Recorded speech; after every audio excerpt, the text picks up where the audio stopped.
welcome to another annual general meeting for 2021, and apologies that we are finding ourselves on Zoom again.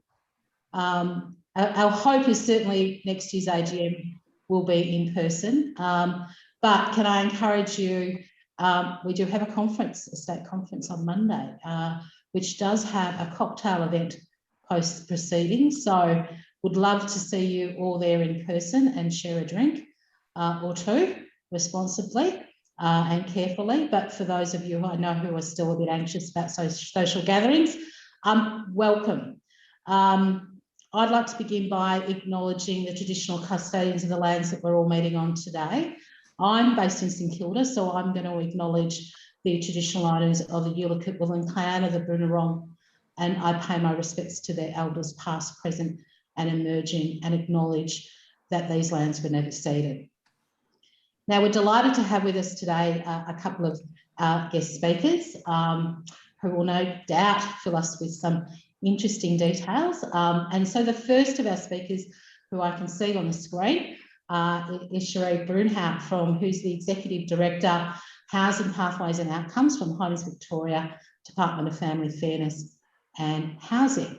Now, many of you will know Sherri. She's been around the sector and in the department for a number of years. There's a few dinosaurs in the room, and I'm one of those. So, and Sherri's always had in her background her vast experience as a leader in the sector, and particularly around service delivery expertise. And so we're really keen to hear from Sherri about the scope of her role in influencing government policy to reflect best practice. We had anticipated by now that we would have received the report from the Victorian Government's response to the Parliamentary Inquiry into homelessness. It's yet to be released, but Sherri's going to, I guess, help inform us about what might be on the way in terms of that response being released by government, and she'll share with us also about what the future developments of the sector will be. If time will allow, we might have opportunities for questions. So if something pops up, please put something in the chat and I'll have a look for it and see if we can insert a couple of questions before we go to our next speaker. So over to you, Sherri. Oh, good on you, Kathy. Thank you very much.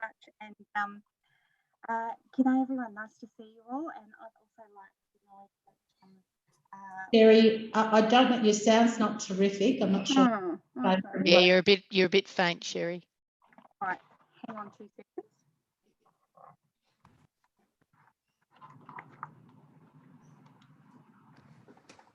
Okay, is that better sound? Yep. Yep, okay. So now you and the entire 23rd floor at 50 Lonsdale Street are all part of this conversation, so that's nice. Look, let me start off by also acknowledging that, yes, I am at 50 Lonsdale Street, which is very proudly Aboriginal land, always was and always will be, and I pay my respects to elders past, present and emerging as well. So now this is where you get to see a bureaucrat doing the bureaucratic shuffle, because I'm here to talk about the Parliamentary Inquiry on homelessness, but as you all would be well aware, government hasn't actually lodged its response to the Parliamentary Inquiry. So I am a little bit limited in what I can talk about, but the themes that came through the Parliamentary Inquiry, that's our business, right? So that's the kind of conversation I'd like to have with you today. But to start off by acknowledging it is a little bit tricky for me, given that government hasn't formally lodged their response in Parliament yet. So the Parliamentary Inquiry into homelessness started way back in June 2019, before COVID, and the final report was tabled in March 2021. In that time, a lot happened. So there were bushfires, there was a global pandemic, our entire homelessness service system was pushed to a point that I don't think any of us could have foreseen, and the strength and resilience that our sector showed during that time was incredible.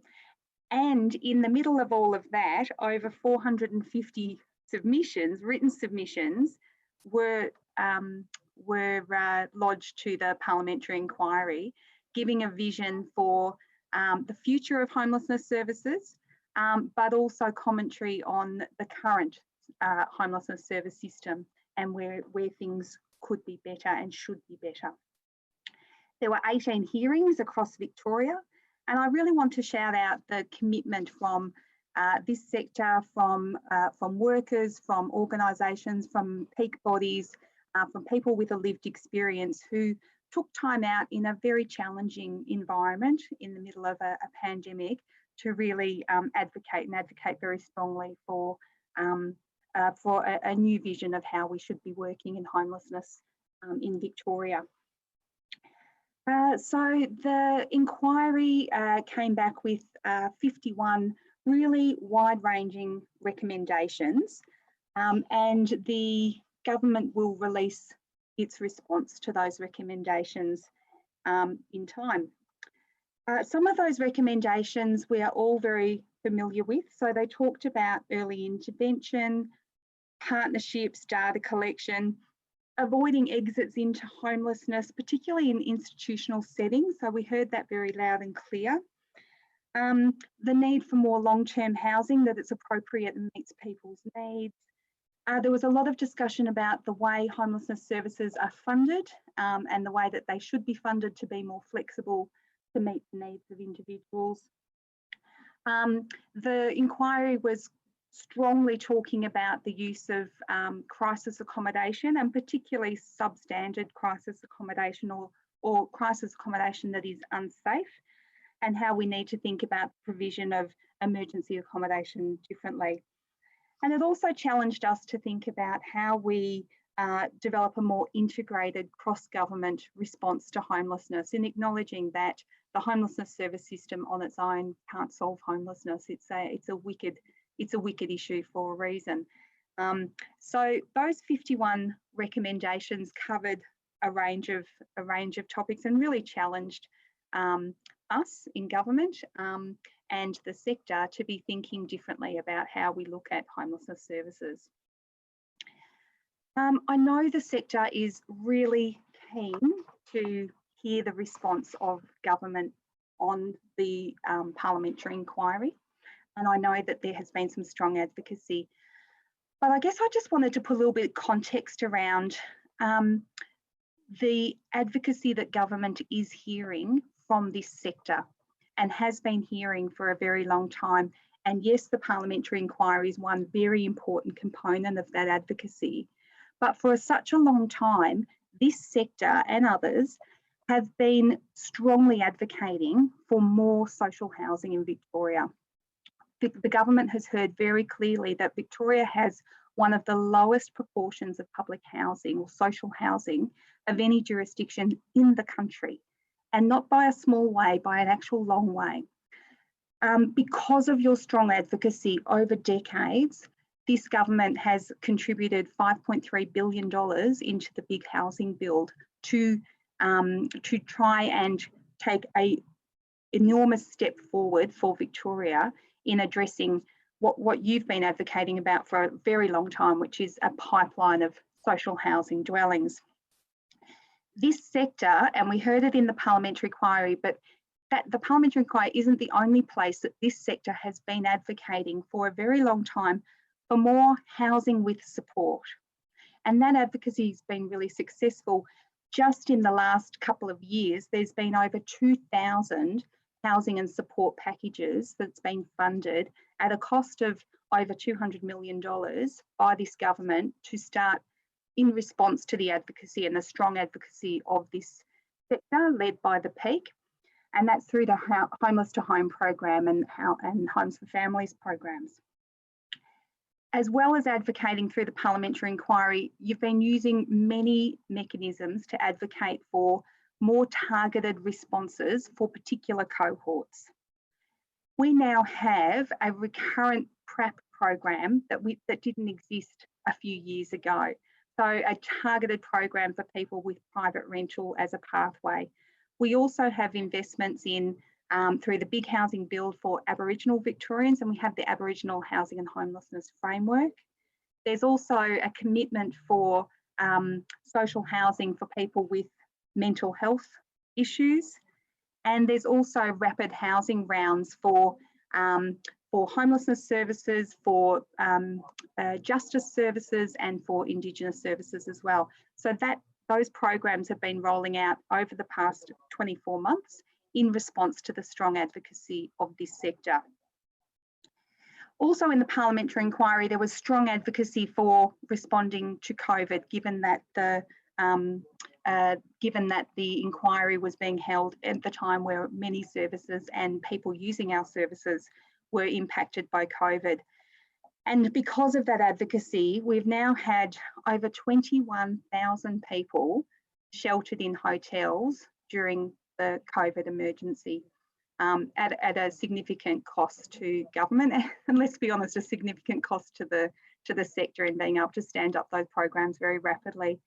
There was also the stand up of the SURF program, the COVID isolation and recovery facilities, and that's in response to the really strong advocacy of this sector through and the peak to government. So I don't want you to be dismayed that while there hasn't been a formal response yet by Parliament, in Parliament to the Parliamentary Inquiry, the advocacy that this sector was very strongly giving the message through that Parliamentary Inquiry is one mechanism of your strong advocacy, but there are others that have been going on for a very long time that are absolutely bearing fruit. In 2019, we established the Ministerial Advisory Committee to look at the future reform of the homelessness service system, as well as to oversee the rollout of the Victorian Rough Sleeping Action Plan. That incorporates the voice of consultations from the sector, as well as from people with a lived experience of homelessness. And what we're hearing very clearly in those consultations is that we need a more flexible and tailored response to homelessness and the services that people need when they need it at the places that they're needed. Government's also, as well as working on the response to the Parliamentary Inquiry, government's also working on its commitment through the Big Housing Bill to release a 10-year strategy for social and affordable housing in Victoria. And that report is imminent. So this new strategy will establish a 10-year vision for social and affordable housing in Victoria, and it'll build on the success of the Big Housing Bill and those other investments that we've seen from government to date. It will establish a view on what success looks like for people and the enablers of the overall housing system, and importantly, what the actions are that this government commits to get there. The vision for the strategy is all Victorians have access to safe and affordable housing that meets their needs. So there's a lot of synergies across these consultations regarding the comments that you've made in multiple places, including through the Parliamentary Inquiry. And I want to thank everyone on this call who has been really actively engaged in advocating and lobbying to government and through the department for your vision for where you see the future of homelessness services to go. So those consultations are part of, the Parliamentary Inquiry consultations are also being fed into the 10-year strategy, and that's something that we're really looking forward to coming out and working with government to release in the coming months. So as much as it's difficult for a public servant to talk to a report that hasn't been responded to by government, I guess my key takeaway message for you is, while the Parliamentary Inquiry is critically important and is a defining moment for the homelessness service system, it is one of a number of mechanisms that are guiding the development of homelessness and housing services in Victoria. It's a really exciting time, and your voice is helping to shape those directions. Thanks, Jenny. Oh, sorry, thanks, Kathy. That's all right. Jenny and I will, answer to Kathy or Jenny interchangeably. Now we do have a bit of time for a couple of questions, Sherri, if you're up for it. Rachel has put one in the chat there, but Rachel, if you can ask the question directly, because you've asked when are you expecting that response? And I guess it might be good to clarify what that response is. So, Rachel, if you're there, if you can unmute yourself and ask. Yes, yes. Thank you very much, and thank you, Sherri, for updating us. I guess I was just wondering if you had any sort of an idea about whenabouts that response will be coming from government. Obviously, you can't give a date or anything like that, but are we expecting it in the next month or so? Are we expecting it, or do you think it's going to be pushed out further with the reality of COVID and everything else? Yeah, so this is the response to the Parliamentary Inquiry, Rachel, not the 10-year plan. Yeah, so the backlog of getting onto the agenda through Parliament is pretty intense, as you can imagine. So it has been waiting for a while to come through. The government's very aware that a response is required. So it really is trying to work through the administration of Parliament at the moment, trying to get that through. So we're kind of in the hands of the parliamentary gods a little bit at the moment, Rachel. I know that's not a very clear answer for you, but it's the best I can give. I'm sorry. Thanks, Sherri. And I can't see that anyone's got their hand up or has put a question in chat, but I'll give everyone a moment while I ask a question and Sherri can respond. It was terrific to hear and be reminded of the range of initiatives that have happened over the last 2 years, because we can all be caught in the moment of now of the current situation, and certainly a lot's happened and a lot's been achieved. And I guess from a an evidence-based perspective, it would be great to kind of consider of the impact of all of those initiatives over the last couple of years, and what they mean going forward in terms of, the future homelessness framework and the 10-year housing plan. How is government kind of integrating that work that can be a bit live, because we're still in the present day of, delivering H2H and then rolling out what will be the new homelessness for families work. What's the government's thinking about kind of making sure that the lessons that are learned from those delivery of those programs is integrated into the future? Yeah, absolutely, Kathy. So there's a few aspects to that question. Part of and many people on this call would have been aware, and it's up on our website, that we've been doing some systems and analysis and evaluation of homelessness services, particularly in light of the new investment through the Rough Sleeping Action Plan, which has shone a light on the things that I know this sector has been advocating for a very long time, about the systems response and how we organise as a system in the homelessness service system. We often talk about the specialist homelessness service system, but does it actually work as a system, and are there reforms for us to be thinking about at a systems level to make the hard work that everyone's doing stick on the ground easier and to be integrated as well. So being able to capture those learnings together, there's a couple of ways in which we do that. So we generally have a data and evaluation working group with the sector that we host. That's been on pause during COVID, just because we've had all hands on the wheel. But we're hoping to set that up again soon, to continue on that systems analysis work that we've been doing. The responses for the new investment come with some evaluation that sits around it. So the evaluation of the Homeless to Home program and the new Home for Families program will have evaluations that sits around that as well. I think our challenge is, are we short on evidence of what we know works? Probably not, right? But are we short on being able to bring that together to inform the way we deliver our systems and make sure that everyone gets the right response at the right time where they need it? So, so our challenge is that the sector are very good at taking evidence-based programs that we know work, that we can prove work, that have outcomes for people. Does government do enough of it? Does it do it to scale? And does it do it in a way that makes it easy for everyone to be able to navigate their way through that system? And that's where the work that we're trying to do and how we take that evidence of what works and interpret into a system that works is a real key challenge for us. So that's something we'd like to work with the sector on in the coming future. that's a lot of the work that we did before COVID, when we came out and talked about, everyone may remember there was a rainbow graphic that we were talking through about a new way of working.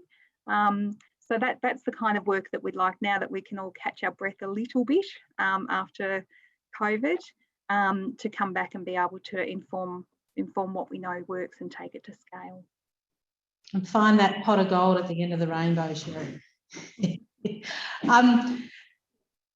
Kate's put her hand up. Terrific. So we'll make Kate's the last question and then take you off the hook. Sherri, over to you, Kate.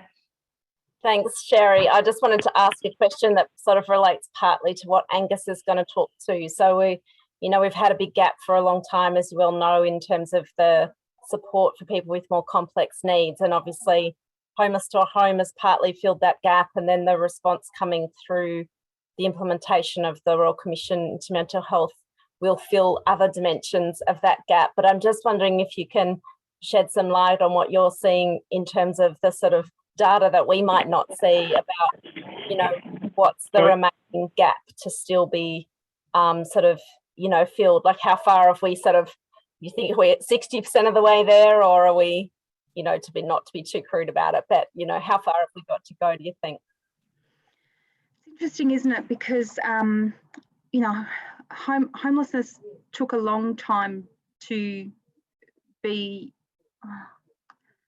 it's not the right words to use, but homelessness has taken a long time to be broken, and it's going to take a long time to be fixed. And I don't mean that the services are broken. I don't mean that at all. But I mean, as a service system, we've been running on the smell of an oily rag, and putting all of our investment in the front to deal with the tide of people running at us who need us to be working so hard, that the investment in the system at the back has been compromised, and we've had to prioritise our lean resources where they've been most needed. So that when I say it's a bit broken, that's what I mean. I don't mean people aren't working hard. So it's taken a long time for us to get into a bit of a mess, and it's going to take a long time perhaps to turn that around. So we have seen since the 2018 Rough Sleeping Action Plan, particularly to that cohort that you're talking about, Kate, and we've seen 9 assertive outreach teams and some supportive housing teams. So we've seen elements of Housing First coming in. We haven't seen the full suite of Housing First, apart from a few sort of small standalone programs. So it's going to take a while to see the impact of that investment, and you can start to see where Housing First is really getting its feet, and organisations like Kathy's and others that have been really flying the flag and pushing that new way of working forward. So programs like From Homeless to Home and Homes for Families will take a while to be able to see in the data. I was just looking last night at some of our statewide data, and I'm sorry, it's not data that we generally share, but last year, I think it was 58% of people that came into our services last year in crisis were in our services the year before, and it's something like 40%. And this is just from what I remember last night, so please don't quote it back at me, but I think it was just about 40% were in our services 5 years ago. So, when you start to see stats like that, and how heartbreaking it is for those people and their families, and how heartbreaking it is for the workers who, want to see an outcome that can stick, and keep seeing the same people coming through in crisis needing our services. And, that that's not something wrong with our clients, that's not something wrong with our staff, that's something wrong with our system, that keeps people in crisis, and keeps people circling around our service system, and how we can get the right responses to people when they need it and make them stick. And that's not going to work with programs that are funded for 13 weeks of support, and that's not going to work when people stay in THMs for a really long time because there's no housing exits. So when I say the system is broken, I am talking about the system, not the very hard people that are working within that system. So that's our challenge. How do we How do we, at that very pointy end, when you were talking about the Mental Health Royal Commission, how do we actually get programs that have an evidence that stick, that we can roll out in their entirety with some predictability about what we would see as an outcome of those investments? So sorry, that's a very long answer to what was quite a straightforward question, Kate. Well, it is a complex issue, isn't it? So, and a vicious cycle that many people are trapped in. So, Sherri, it's a pleasure to have you speaking at our AGM. So thank you so much. We're very grateful that you're in there helping champion, you know, the sector concerns and really taking a best practice lens to, you know, your work within government. So congratulations and thank you for all your hard work over the last couple of years, because you've certainly been at the coalface many times and we've certainly appreciated that. So thank you for being here with us today. So please stay on and enjoy the rest of the meeting. Thanks, so, Kathy. it's a great segue. We've mentioned the Royal Commission into Victorian's mental health service system, and we're thrilled to see housing and support recognised in the final report. So we weren't too sure that we will get there when the initial reports come out, but the final report certainly has it in with its context, which is terrific. So we're really keen to hear and understand how it's going in terms of the implementation from the sector perspective. So what better person to invite to come and speak to us? Angus Clelland is the Chief Executive Officer of Mental Health Victoria, which is the peak for the mental health services system in Victoria. So Angus is going to share with us around, you know, from their perspective, how the implementation is going. Thanks so much for joining us today, Angus. Welcome. Thanks very much, Kathy. Really appreciate the opportunity to speak with you today and everyone in the audience. True to form, the Mornington Shire Council has started to wood chip outside just as I've started to speak, so hopefully you can't hear that coming through. But of course, I begin by acknowledging the traditional custodians of all the lands on which we're meeting today and pay respects to elders past, present and emerging. I'd also like to acknowledge the lived experience in all of its forms that will be present in the virtual room today. A big thanks to Jenny and the board for the invitation to speak. And I have to say that you've all been fabulous allies in the mental health reform journey that we've been on. Without your support and support from organisations like yours, we would not be in the position that we're in today. So thank you very much indeed. Now, I thought I'd probably be best to very broadly, I guess, outline what's been promised and then give, I guess, a perspective on how things are going at what is a fairly early stage of the reform program. We have to remember, of course, that what's in the Royal Commission's report is a sort of a 5 to 10 year reform exercise. And that's a long time into the future, given that we've got such an incredible need for services and support right now, and that has been exacerbated, of course, by the pandemic. But to fairly briefly recap, after decades of advocacy from individuals, from carers, consumers, service organisations and others, we got a Royal Commission into mental health in Victoria. And that is as a result of that advocacy work, but also, I guess, a broader change within Victoria and nationally around perceptions about mental ill health and knowledge and understanding around the impact that this has on individuals, families and society. Stigma, of course, is still a very big issue for us to deal with, but we've moved light years away from where we were 20 or 30 years ago. But to recap, a great fanfare back in March at a joint sitting of the Houses of Parliament, the report was landed a little bit late because of the pandemic, but it was a terrific document from our perspective. 3,000 plus submissions went into it, including many of ours and many of yours as well, 150 odd witness statements, and a huge amount of sector and community consultation. In terms of the scope and the depth of that report, it is without doubt the most comprehensive report that has been done on mental health anywhere in Australia. And it's think a great testimony to the commissioners, of course, but also to everyone that contributed to that we got to where we landed. For us, we recognise this as the logical step, if you like, post deinstitutionalisation in the 1990s. That was a great start of a reform process that faltered and fizzled out, and we're now picking up many of the pieces, of course, of that work not being continued. I can say that the other jurisdictions, the other states and territories, are watching very closely, because what has been presented and what has been committed to by the state government will put Victoria into a position of being the best resourced and the most accessible service system in the country. So the bar has been set very, very high, but it's going to be a challenge for us to get there. So I wanted to focus on a couple of key aspects of what's been promised, and a couple of the writing principles that flow through the report. One is, and this shouldn't be revolutionary, that people with lived experience of mental illness or psychological distress have to be central to the design, planning and delivery of mental health treatment, care and support services. It's the way it should be, it should always have been, but it hasn't necessarily been approached in that way in the past.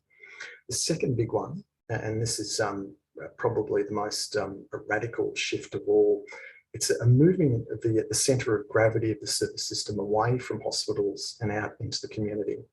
So we have a system at the moment that is largely crisis-based, and it requires individuals who can't wait for services or support to present to a hospital emergency department, to go into inpatient units within the hospital system. But the Royal Commission that's done has said, well, this needs to change. The hospital component of the mental health system is important, but we need to make sure that we provide services as close to people's homes as possible, and often, if need be, within their own homes. And to make sure that we intervene early, we provide support as and when it's needed, to prevent people becoming unwell or unsafe within the community. And of course, there's that vicious cycle of having to go to hospital and the disruption that it causes to individuals in terms of their education or their housing security or their employment. So there are two big shifts within the Royal Commission report. And of course, amongst all of the recommendations, there's an awful lot there. There are literally hundreds of recommendations if you add up all the main recommendations and the sub-recommendations and all the rest of it. But the Victorian government, true to its commitment at the Kyneton's Men Shed back in 2018, when the first commitment for a Royal Commission was made, has accepted all of the recommendations and committed $3.8 billion over 4 years to start the reform process, which is a hell of a lot of money in anyone's estimation. In terms of significance, it's useful to note that the week prior to the state government's commitment, the federal government released its own mental health budget. And of course, we need to remember that mental health is a dual Commonwealth and state responsibility. But the federal budget, trumpeted as an historic sum, was $2.3 billion. So Victoria has come in right over the top and is spending an awful lot more on mental health than the Commonwealth. I would say that we've here in Victoria have set the benchmark, and the other states and territories need to do the same. Likewise, the Commonwealth. Now, we are really optimistic for the medium to long term that we will get to where we need to go, but it will be a challenge for us, and it will be quite a difficult transition getting there. Part of it's around the ability for a service system that's been under crisis for many years to be able to implement and to scale up in a very short period of time. There's also the challenges associated with government and its ability to be able to implement things effectively. Now, the centrepiece of the reform, as I mentioned, is around providing services close to home. And you might have heard of the establishment of 50 to 60 local mental health and wellbeing services for adults, and an additional 13 services for infants, children and youth. Now, these centres are really I guess, the embodiment of that move towards community-based care. And we've advocated, and many others have as well, for the establishment of multidisciplinary service hubs that are available in the community at no expense to the individual, that individuals can drop in or be referred to by GPs or family members or the hospitals to provide individualised care that's free and accessible, and at nights and at weekends, and assistance to help navigate the broader system as well. So providing, I guess, a broader approach to meeting the needs of an individual. And rather than treating people in a silo, a service silo, the idea is to be able to wrap that care around the individual and help them navigate through the service system. So in terms of scale, it's huge, 50 to 60 of these. And we're really pleased that the first 6 are being commissioned, or the commissioning process is underway for the first 6 of those. So those 6 will be up and running next year. Curiously, by October next year, I wonder why. Wonder why it's sort of timed. I wonder why it's timed for that. Something to do with an election, perhaps. But we'll see the start of those services rolling out. The idea is to keep people safe, supported and well in the community, and ultimately to reduce reliance on emergency departments, because that's the last place that we want people to go. And supporting all of this will be an expansion of area mental health services, mental health and wellbeing services. So the local hospital sort of community services that are in place at the moment, but on steroids. Now, these are all due to be expanded and fully operational by the end of 2022. We have some doubts about that being able to be achieved because of the capacity of the Victorian economy and in fact the workforce nationally to be able to soak up all the additional positions that are required. By way of example, the state has estimated that it requires just over 1,000 additional peer workers, well over 1,000 additional nurses, and another 1,000 additional allied health professionals just to go into those state-funded services. They also require 45 psychiatrists, but in terms of numbers, it doesn't add up relative to the others. But in all, 3,500 full-time equivalent staff will need to be recruited going into all of this reform. So over the next 3 years, we're going to have to find a lot of people. And that's going to be pretty challenging given current shortages, state borders and international borders and all of those sort of things. So if you're looking for a career change, or if there's someone out there that's moved out of mental health, it's the place to be. There'll be lots and lots of opportunities for you. Now, in addition to the expansion and focus on community, there are some really important governance underpinnings as well to all of this. Victoria stands out as one of the few jurisdictions that doesn't have an independent mental health commission, the sort of the body that can snap at the heels of bureaucrats and politicians and keep them on task. So we're really pleased that there will be a commission stood up next year, and the legislation is being drafted for that. And the idea will be that it will sit separate from the Department of Health, of course. It will report to Parliament, and it will initiate inquiries, investigate complaints. It'll monitor safety and quality and make recommendations to government. And we see this as an essential building block and safeguard for the system to make sure that things are delivered effectively, and that we don't drift off into down a different path, I guess, once all of the excitement has passed on. There's also a major change underway around the Mental Health Act itself, the Mental Health Act 2014. That act will be repealed and it will be replaced with the new Mental Health and Wellbeing Act by the middle of next year, which is a ridiculously short period of time for new legislation, but I think it's going to happen.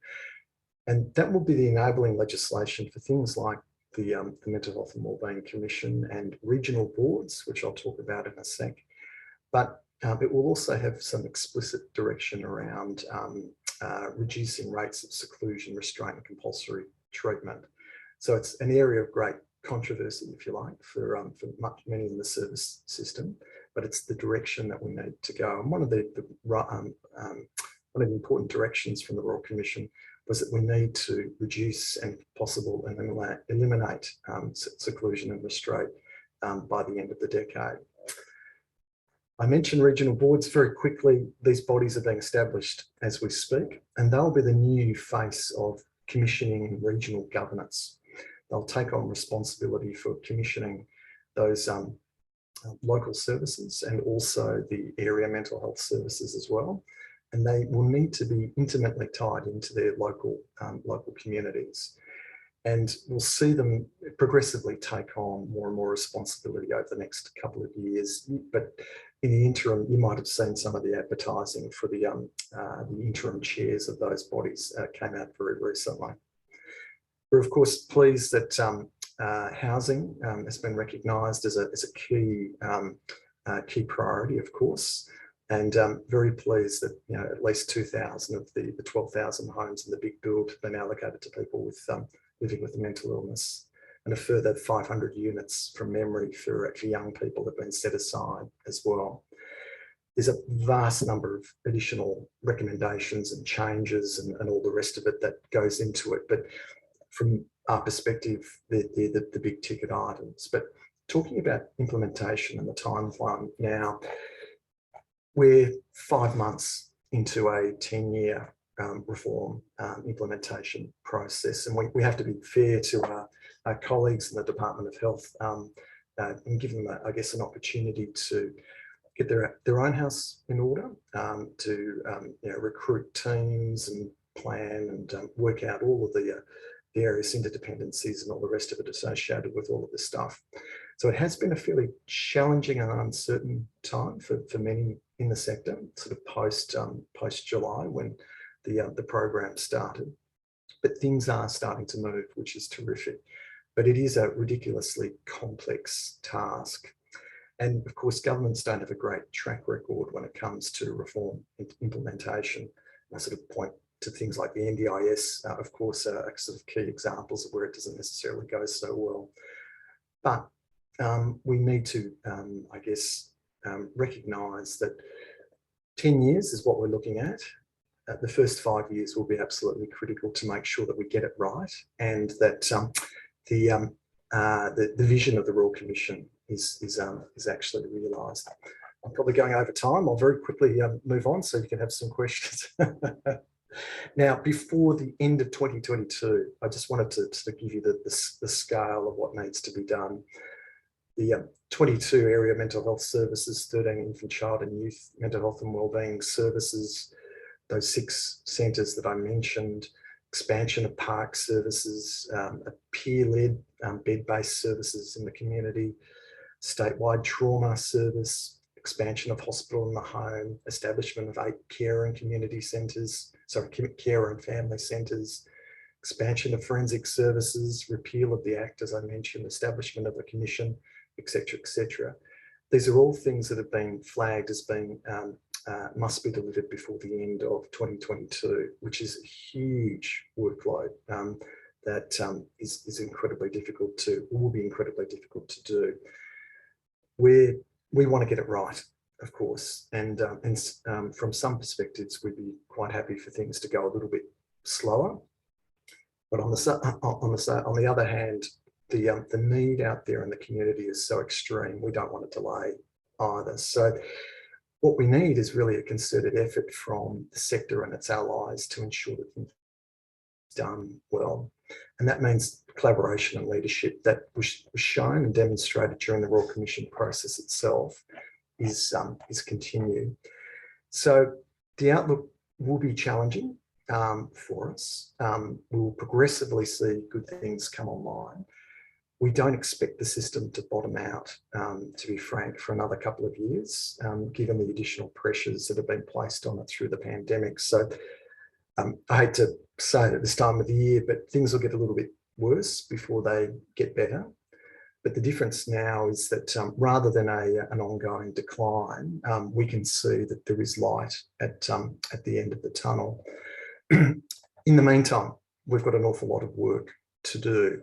And that means working with the state government to ensure that there is additional mitigation in place to attack the effects of the pandemic.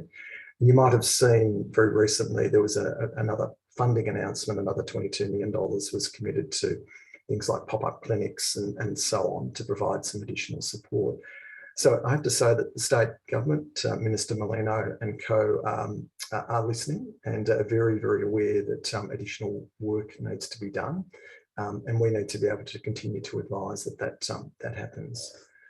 So almost there. Added to all of this, we have a Royal Commission, of course, but it's just one of many commissions and inquiries and so on that have been underway. We've got aged care Royal Commission recommendations to implement. The Disability Royal Commission is underway. A Productivity Commission inquiry that handed down its report last year.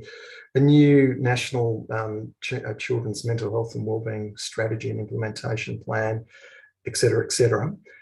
There would be a vast amount of reform, not just from a Victorian government perspective, but at a national level as well. And it will get very complicated.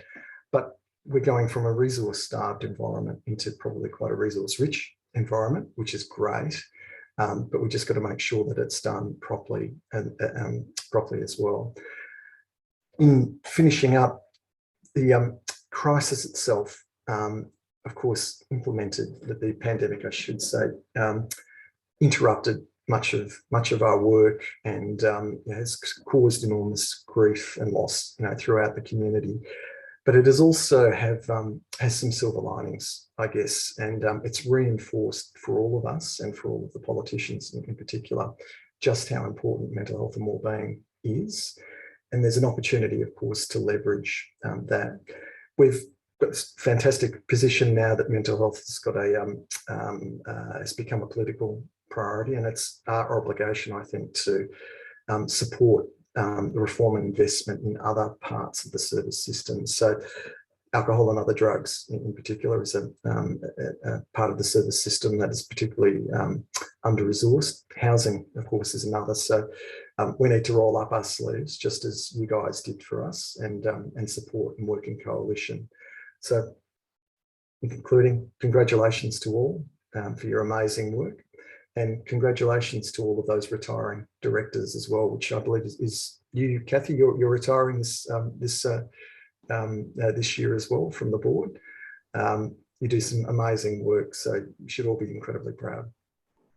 Oh, thank you so much, Angus. And it's really great to hear the breadth of what's underway, and lovely to hear the words that are moving from a resource-starved sector to a resource-rich. That is terrific to hear. And I think, but, lots of words like challenging, exciting, pressures, optimism, and, that trickiness of, kind of delivery when, you've got to bring, over 3,000 new people into delivery. So tricky times ahead, but certainly exciting times ahead. And, as long as we've got a government that has a vision for the long haul, we should see some great impacts over time from that terrific work. Now, we do have some time for a couple of questions, and I can see that Jenny Sams has put one up on chat.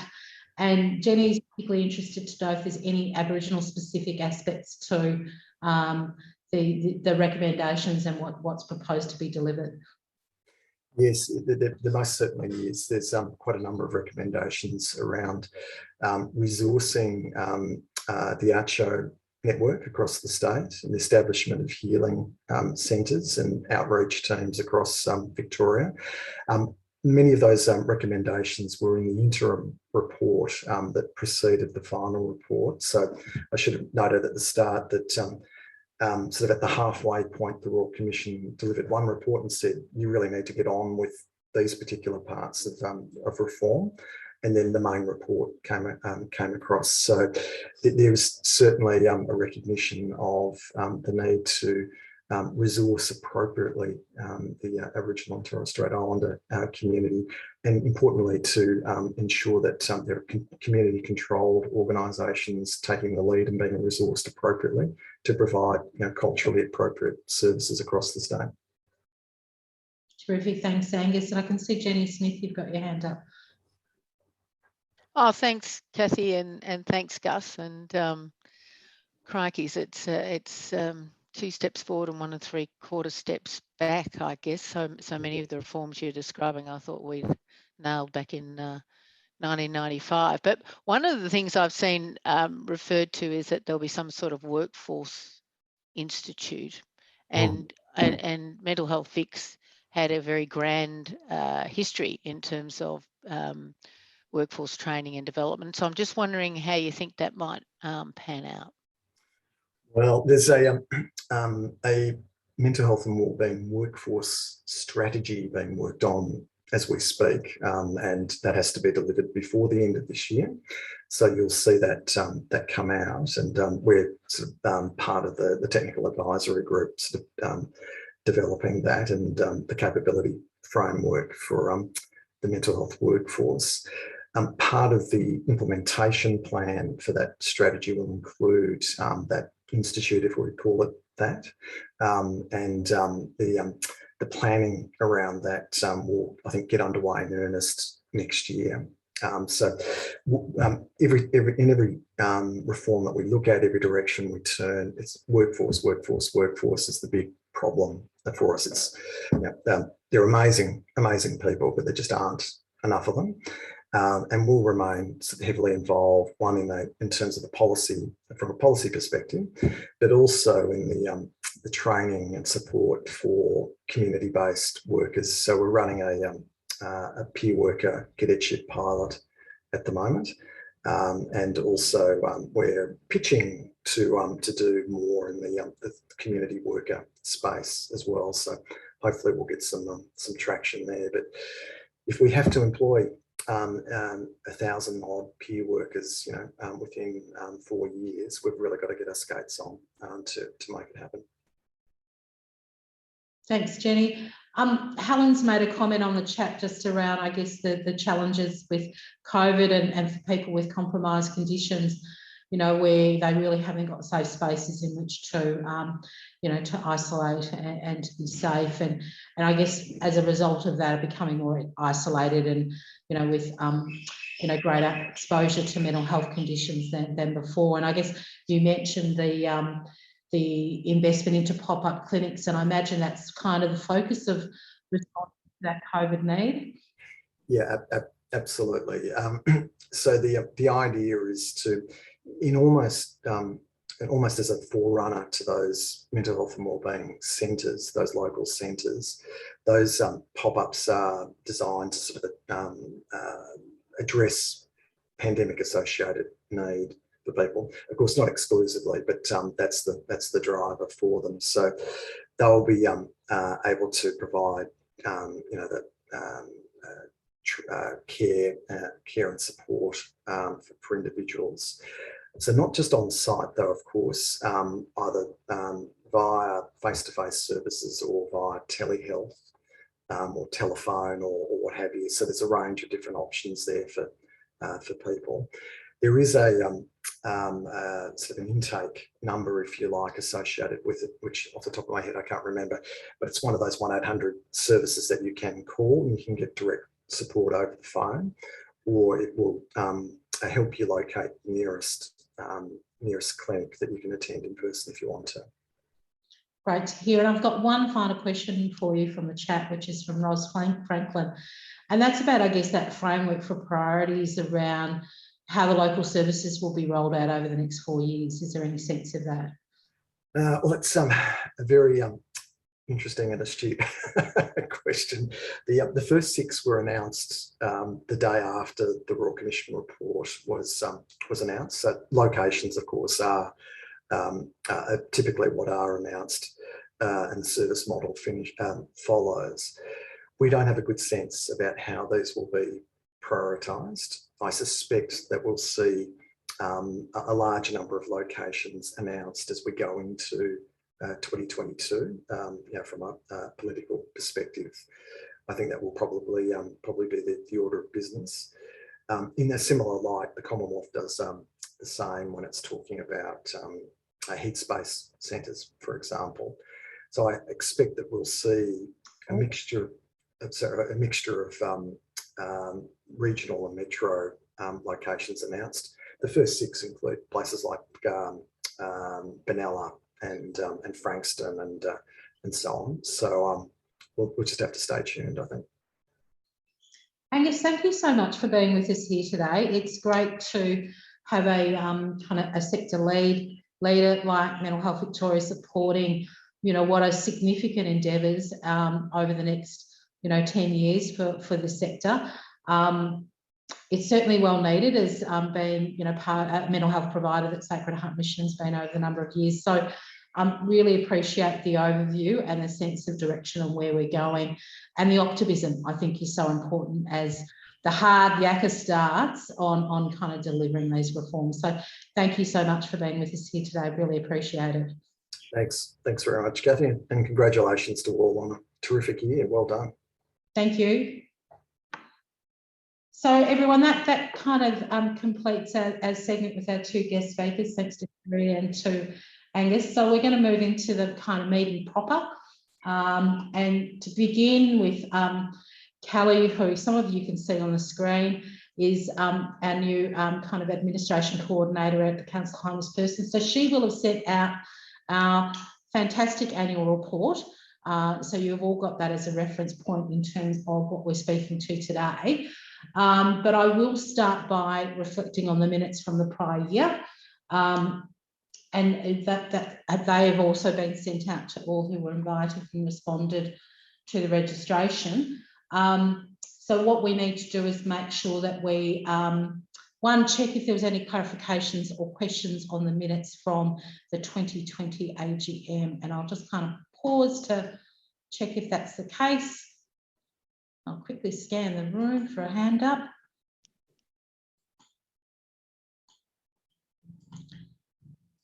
A couple of pages to get through of everyone in the room, but I can't see anyone raising any questions.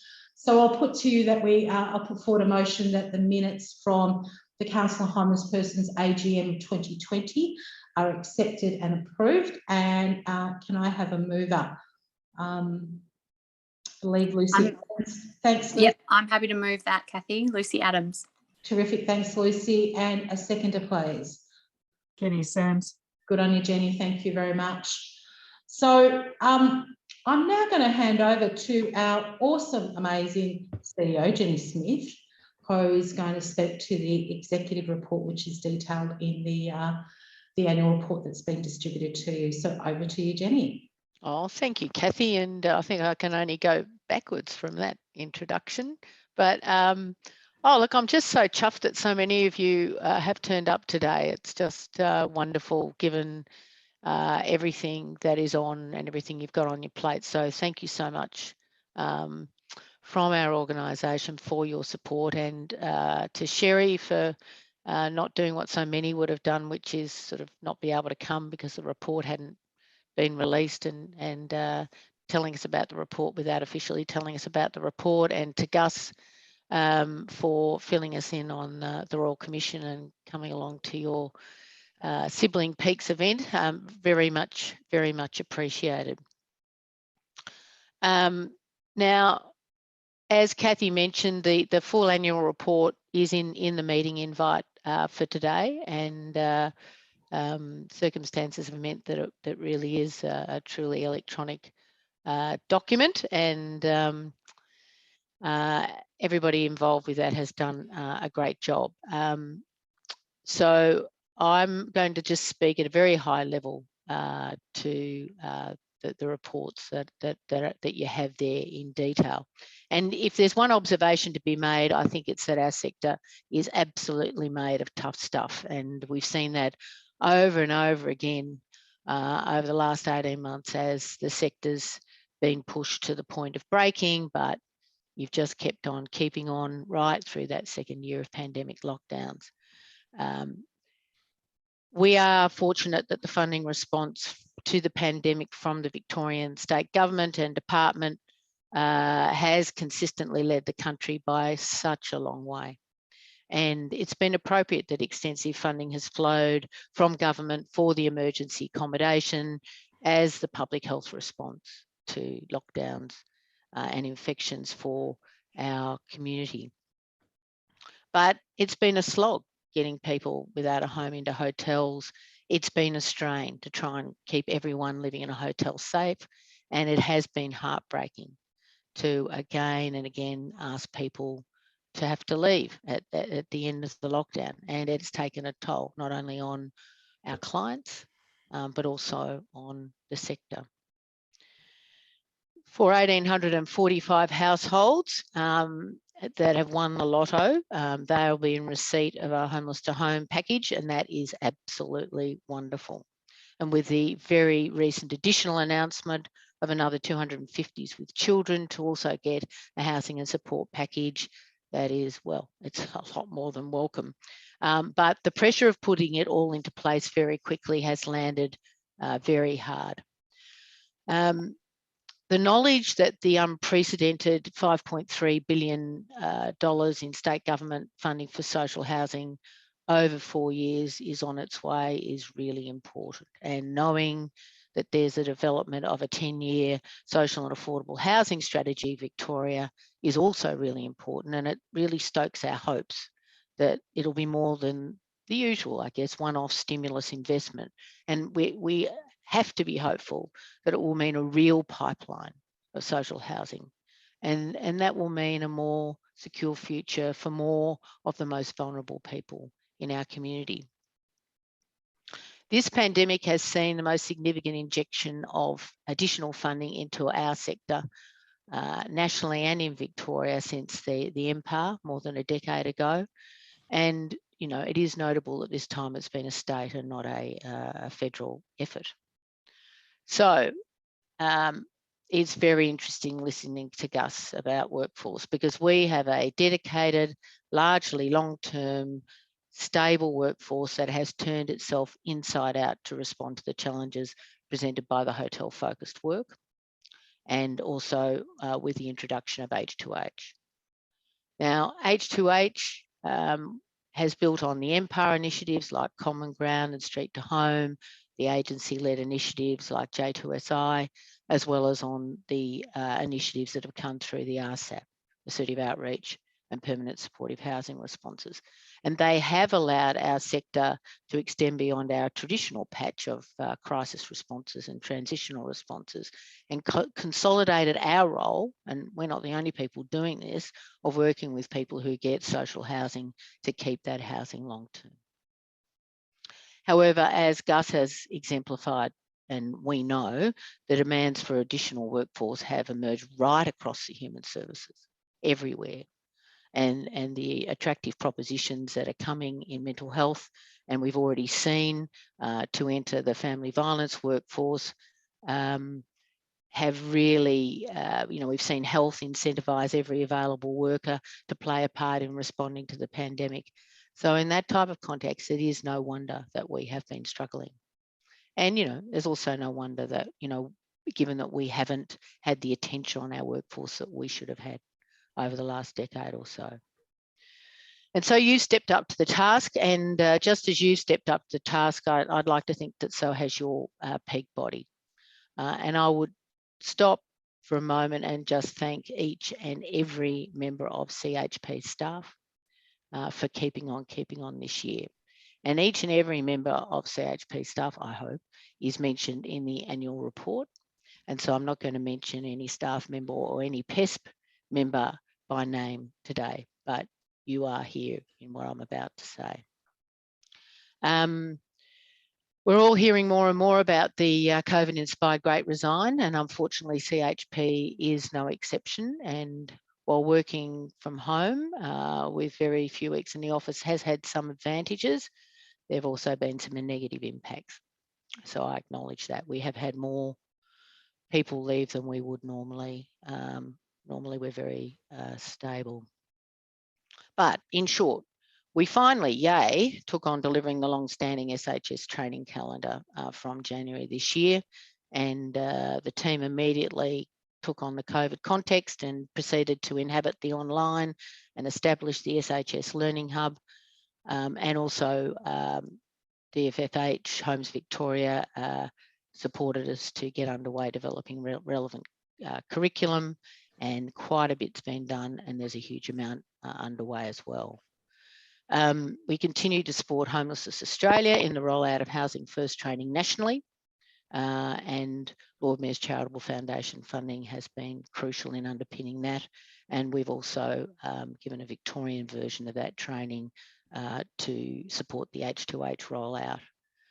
HAS has worked so hard online and on the phone to support as many people as possible through all the lockdowns and all the related system changes. It hasn't been an easy time for PESP during the lockdowns and the pressures on the sector, and while some work continued, much did not, and so the current team will continue on for another year. I hope you think, as I do, that we produce the highest quality policy, both for CHP and for Homelessness Australia. We're on the verge of delivering a new website. We've maintained our media presence. You will again see the media awards and the sector awards at next week's conference. Or did I mention the conference? I'm pretty sure you should want to come along and join me for a drink next Monday late afternoon if you haven't already registered. And with your support as a sector and with government support, we have continued to produce the National Industry Homeless Magazine Parody. Nationally, we've continued our considerable support to Everybody's Home campaign, and I really want to underline the incredible philanthropic and sector support for this vital campaign. Again, Lord Mayor's Charitable Foundation is one of the players in there. We continue to chair Homelessness Australia, and I would say that this year the rescue of the Equal Remuneration Order funding to the sector in partnership with ACOS and the ASU and with our very important member support as perhaps the most important focus of this year. We have continued to work with our partners in the private sector through the National Affordable Housing Alliance to try and come up with a shared platform for this government, and I think we might get there rather shortly. It hasn't always looked like that along the way, so that would be something that might get some traction with the current government, with a component of social and affordable housing there, and we, with Lord Mayor's Charitable Foundation support, maintain our associate membership, or HA's associate membership of the Housing First Europe Hub. We worked with DFFH to help you roll out 143.7 entry-level positions for that 6 months through the Working for Victoria program. And again, I'm a little bit optimistic today that we might be on the verge of having a decent second phase proposal for vacancies this time, unfortunately not extra positions, to put to you quite soon, that we've just got to make sure is going to work for you. We've continued to co-chair the Ministerial Homeless Advisory Committee with Sherri, and I do still have some hope of some sort of homelessness plan for Victoria as part of that. And in implementing the SHS transition plan this year, we will launch the Aboriginal Cultural Safety Framework developed by Jenny Sams at the conference next week. We've got a very fine piece of work outlining the work we've got to do to enhance educational and other pathways into our sector. That's been done by Sandy DeWolf and Chris Honey, and we're well underway with the job of understanding how best to count the sector through Michaela Cronin at WIDI. And all of this has continued to mount the pressure on our administration and finance support, who I can see on the screen, and they have just continued to adapt in line with all these many developments. We have continued to be blessed to have pro bono legal support from Stuart Grieve and Georgia Whiteside at Johnson Winter Slattery, and JWS also support HA when it's needed. We were considering whether or not to move from Stanley Street, and we've happily stayed, but we did get support again from Steve Kingston and Ed Fanning at Charter Keck Kramer to do that work, considering that.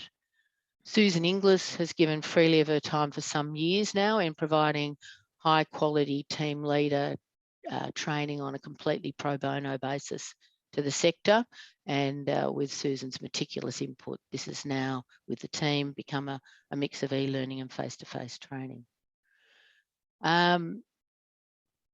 Gus mentioned that our board chair, Kathy Humphrey, has to retire at this AGM.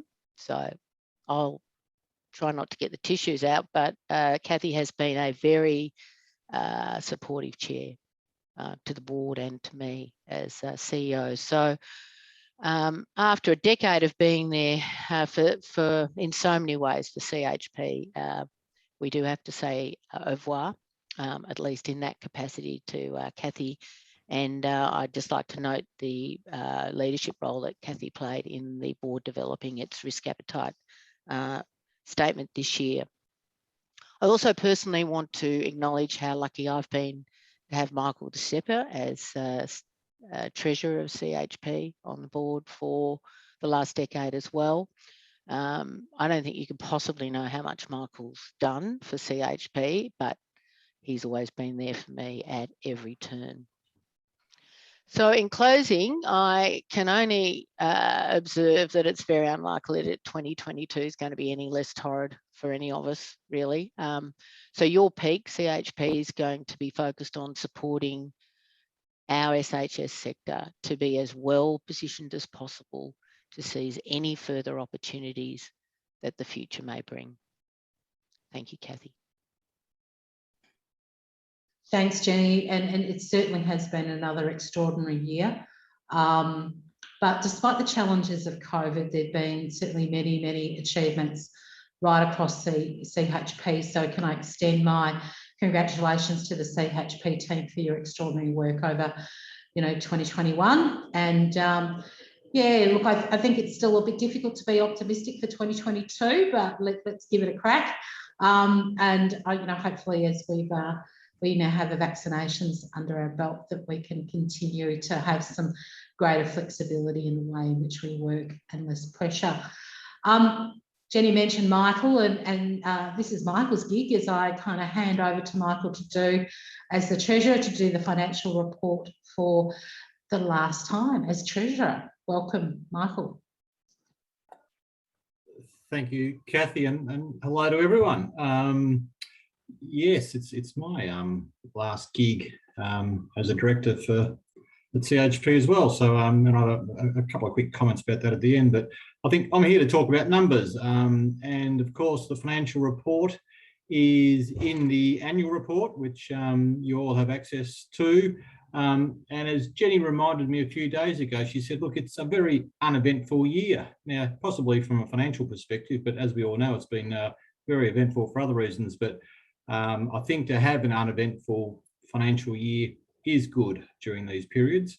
And we have just managed to break even. And when I say break even, I really mean break even. On $3.3 million worth of revenue, we've made all of $581. And that actually compares with a small deficit we had last year of about $3,500. So, but I think the highlight for the 12-month period was the revenue that CHP was able to generate. And at 3.3 million, it was actually the highest sum on record for the organisation. But it is really worth noting that about half of that is coming through from time-limited project funding.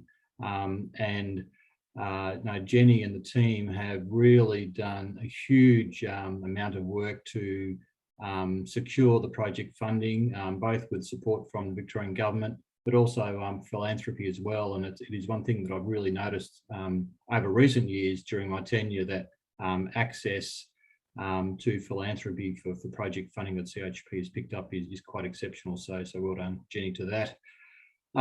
Financial reserves sort of remain steady for the organisation, not excessive, but do provide us with that opportunity that, should headwinds arise, we have sufficient reserves to battle through for a period of time.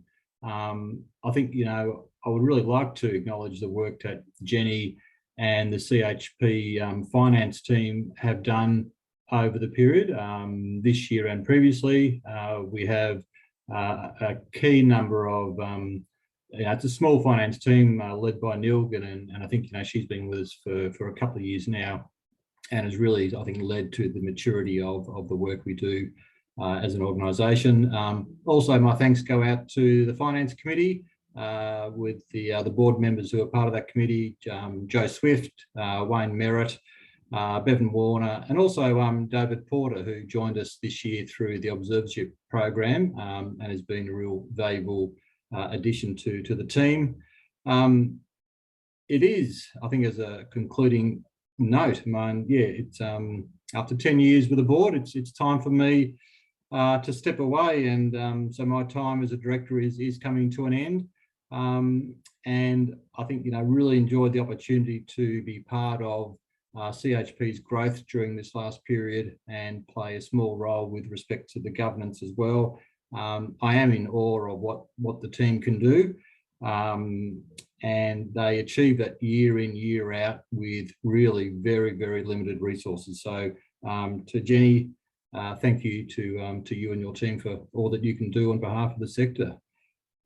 That's probably enough from me. So unless there are questions about the financials, and I reckon I've asked this for 10 years now and never got one, so I suspect it won't change this year, but I'm open to any questions that are there. And I am going to... Oh, Michael, I feel like just asking a question just to kind of, make a difference. No, there's no need to, because then I'll be exposed, okay? So I think it's... I can't see that anyone has a hand up, but... So in that case, Kathy, it's back to you. Oh, thank you so much, Michael. And I think, like Michael, I'm very humbled to have been able to contribute to CHP's work over the last 10 years. The Constitution limits the board to 9 years tenure, and Michael and I have stayed on for an additional year, and we really hope that's supported the board to transition to some new membership, which I'm going to talk to shortly. But before I do that, I really just want to acknowledge our Deputy Chair, Lucy Adams, who works at Victoria Legal Aid, and she's made an absolute enormous contribution and chairs our governance committee. And, that committee's been really busy over the last couple of years and doing some great work around diversity, inclusion, governance development, our risk appetite, and really committed to make sure that we've got really good, robust governance over the CH board and the way in which we operate as an organisation. So thank you, Lucy, really appreciate your work. Michael's mentioned that he's stepping down. And I'd really like to acknowledge, Michael's mentioned the board members who contribute to the Finance Committee. They really play an important role in supporting Michael as Treasurer and the management team to make sure our accounts are well looked after and that we maintain ourselves as a viable and sustainable organisation. So thank you to all those members who and I also want to mention our auditor, who's been terrific ensuring that our accounts are well reported and recorded as they are in the annual report that you can see that was distributed. I also want to make mention of other retiring board members as well. Morgan Lee Catalado, who has been with us for a number of years, and she's really got a demanding role with Berry Street and has needed to step away. Thank you, Morgan, for your time. Bevan Warner, who's the CEO at Launch Housing, has made a terrific contribution to CHP and has been a generous supporter, and Launch, of course, as part of our specialist homeless service system, will continue to feature in the work of CHP. Shane Austin is also moving away from the Salvation Army to secure a role interstate. So thank you, Shane, for your contribution. And the board remains committed to diversifying, the board and retaining within the board a particular skill set, particularly for people having the experience of not having a home. So the board will continue to work on that over the forthcoming year. I really want to just mention the continuing board members, Celia Adams from Beyond Housing, who I can see on the screen, Lucy, as I mentioned, from Victoria Legal Aid, Jane Barnes from Wintringham, Wayne Merritt from Melbourne City Mission, Jenny Sams, who's consulting, Joe Swift from Kids Undercover, and Heidi Tucker from Anchor. So you know, you can see many of them in the room, and they play an important role alongside the management team in supporting CHP's activities. Michael made mention of David Porter, who has been part of the board from the observership program. So the observership program is about supporting, you know, young up-and-coming adults to support not-for-profit boards. And David's come on and been part of the board for the year, but also part of the finance committee, which has been terrific. And we really have had such a positive experience in working with David and the observership program that we're going to continue it into the next year. So, so with those departures, there are 5 vacant positions on the board. The Constitution requires us to turn over 1/3 of our directors, including any resignation. So I'm going to read through the nominations for the board this year. Is Natalie McDonald, CEO from Quantum Support Services in Gippsland; David Porter, who's the Division Director at Macquarie Capital, the division of the Macquarie Group, who, as I mentioned, has been an observer on the board for the past year; Stephen Schmidtke, who's the Executive Director at Client Services at Sacred Heart Mission; Paul Turton, who's the Executive GM of Client Services at Vincent Care; and Lee Waring, CEO of NISA, Northern Regional Youth and Family Agency. Now, as the number of nominations received did not exceed the number of vacant positions, no election is required, and I congratulate all the nominees and welcome you to the board. So we really look forward to seeing your contribution over the next year and hearing about your endeavours over the next year. So that brings us to the conclusion of our AGM. Many thanks for being here. You know, we really look forward to seeing you on Monday at the conference. I'm certainly looking forward to seeing people in a 3-dimensional way for a drink. So really look forward to seeing you. Thanks so much for all your support of CHP.